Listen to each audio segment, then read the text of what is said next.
I don't trust any man that doesn't have platonic relationships with the opposite sex. I just don't. To me, it's a clear indicator that we're going to have trouble in this relationship because you don't value women as people. This whole conversation between Demetri and Cam seem to be proving me right. If we're being honest, this actually explains a lot about Cam, because anytime he has a woman on there that he doesn't agree with, he tends to talk at them and not necessarily to them. Like, and I've seen people be like, oh, well, no, that's not what he means, and da-da-da-da. And I'm like, y'all can have that. I didn't just look at that little snippet. They have another clip that's like 10 minutes long, and in it, Cam doesn't do anything to help his case. Context don't help it, baby. It's just as bad. While they're talking, Cam decides he wants to bring into this little analogy. He's talking about, you know, a rock house, if you will, a little Craig house. Pause it right here, because the reason how we got to this metaphor, if you will, is because Cam decided he wanted to pause and say this. Let's change the commodity, right? Mm-hmm. Commodity as an object or a good service. Like what? Like not people. Oh, well, if you got a person that deal with that addiction and then they're going to buy a house and there's a rock house, would it be smart to buy that house? And Demetri's like, well, no. And he's like, see, and that's exactly. And Demetri was like, well, hold on. Well, how I would handle that differently from you, if that is a house that my lady liked, then I would petition the city to get that out of there. Like, and I want you to see the difference between those two, because Cam could not. In Cam's situation, the only people that would be positively impacted by the decision to not just move there would be that couple. Even if she liked the house, well, at least he's not going to be tempted by crack. All right, cool. But in Demetri's situation, it's a better environment, not only for him and the woman that he wants, she gets the house that she wants, but also for the other people in that community. When you are avoidant, it does not help. And I need people to understand that awareness is not void of avoidance. Just because you know something is a problem does not mean that you are dealing with it. It simply means that you can see it and identify it. Now, whether you choose to deal with those issues or not is a you thing. That's not everybody else. But the fact that you are unwilling to deal with the issues that you have around you are very telling of where you are. I also want to say right here that Cam tried to ask Demetri what his addiction would be in this situation, and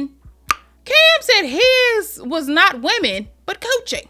Y'all can't convince me that that man don't see women as more than just a hoe. I'm sorry, I can't. And you see, I say this because in comparison in my head, I think about Cat Williams and how he talks about women around him and how he prefers to be around women. He prefers to hear women. He prefers to smell women. Like, he prefers to be around women. Like, Cat Williams give off that he actually likes women. Cam gives he likes coochie.